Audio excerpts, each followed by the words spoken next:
Hi, aspirants. Welcome to all of you.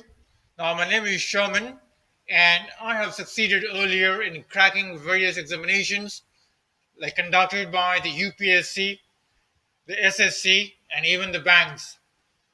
Now, the question bank that will come up to you in parts, that's in part one, part two, part three, etc., are prepared by me using my little knowledge and the vast pool of experience that I have with me. Now, I'm going to provide you with some explanatory notes for each question.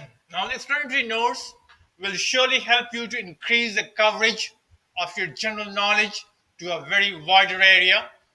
Now, while taking preparations for any competitive examination, be it conducted by the UPSC for NDA CDS IAS, the CPOs, the SSC, or even the rail and banks, or any other organization like LIC, the NABARD, RBI, the IDBI, etc.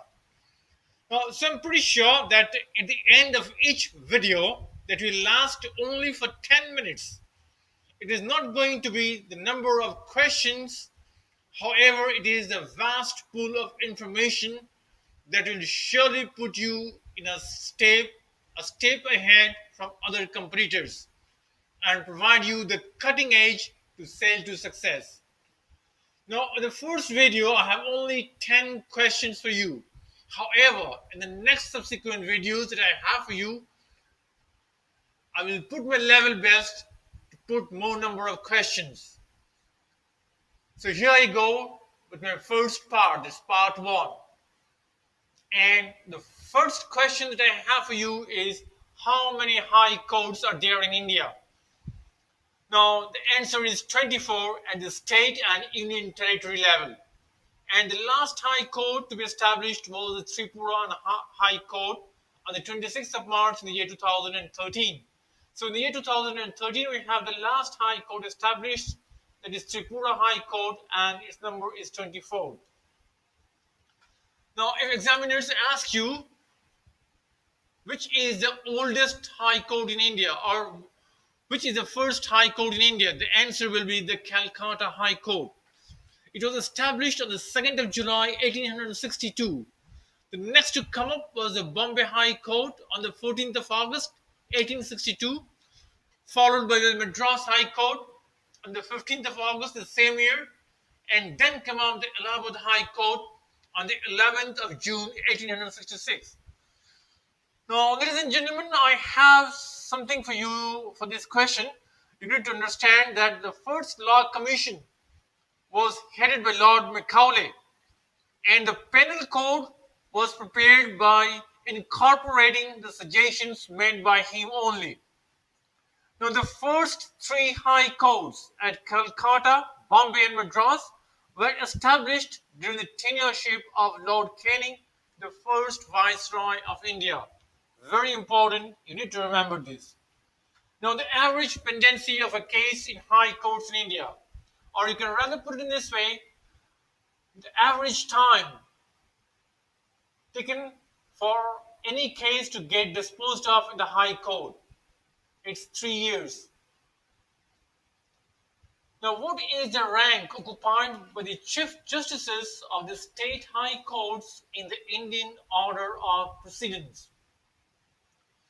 Now, the order of precedence of the Indian Republic is simply a protocol list that reflects how different functionaries and officials are listed according to their rank and office in the government of India. Now, it is established by the President of India and maintained by the Ministry of Home Affairs. It is simply a ceremonial protocol that has no legal standing. Now, do remember the first citizen of India is the President of India, and he is the person who occupies the first position in the Indian order of precedence, followed by the Vice President. He occupies the second position, followed by the Prime Minister of India, who occupies the third position, and the fourth position in the Indian order of precedence is the Governor of States.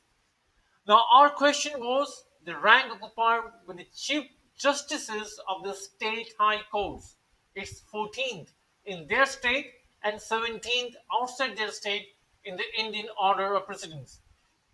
Now, at the same time, I have for you the position occupied by some other dignitaries. You can just go through them. The Chief Justice of India, he occupies the sixth position. The judges of the Supreme Court of India, the ninth position. Judges of the State High Courts of India, the 17th position. The Prime Minister of India, as I told you, the third position. Governor of States, fourth position. The holders of Bharat Ratna, they all occupy the position under 7A. Now, what is the number of members of the non-aligned movement? It's 120, that's 120. Now, if we categorically define these 120 members according to the continents by region, the first to come is the continent of Africa, and Africa has 53 countries of Africa are members of NAM, followed by Asia that has 39 countries, followed by Latin America and the Caribbean islands, the 26, and lastly is the Europe, which has two members, and they are Azerbaijan and Belarus. Now, you need to understand that in the year 2016, we are going to host the 17th NAM Summit in Venezuela. The last was in Tehran, and it was the 16th summit. Now, the first conference of NAM was held in the year 1961 in Belgrade, and you need to take this thing into consideration. It's very important, and it was under the leadership of Joseph Broz Tito of Yugoslavia, followed by Gamal Abdel Nasser of Egypt, and there we have our own Prime Minister, led Pandit Jawaharlal Nehru, followed by Kwame Nkrumah of Ghana and President Sukarno of Indonesia. Now, their actions are still known today as the Initiative of Five. Now, the term NAM, the non-aligned movement, was coined by V.K. Krishnamenon, the person who was the Indian representative at the UNO during the time 1953. He later became the first defense minister of India. Now, in his speech at the UNO in the year 1953, he coined the term NAM. Then the origin of the NAM movement lay in the Bandung Conference. Now, Bandung is in Indonesia, and the Bandung Conference was held in the year 1955. So, just a little bit more about the Bandung Conference.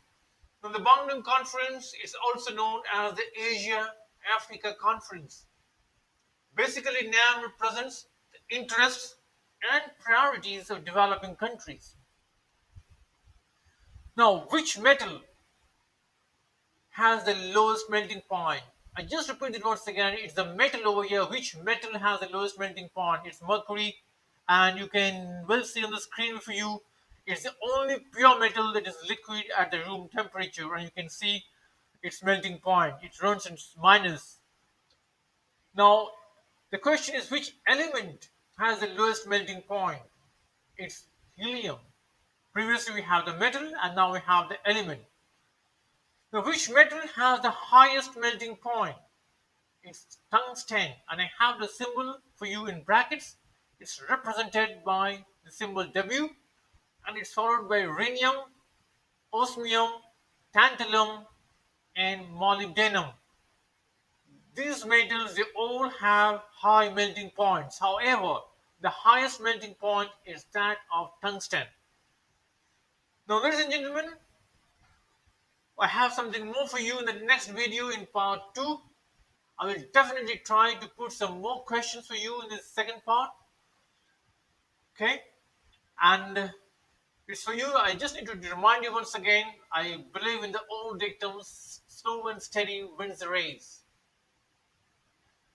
So thank you very much. Meet you soon in this part 2.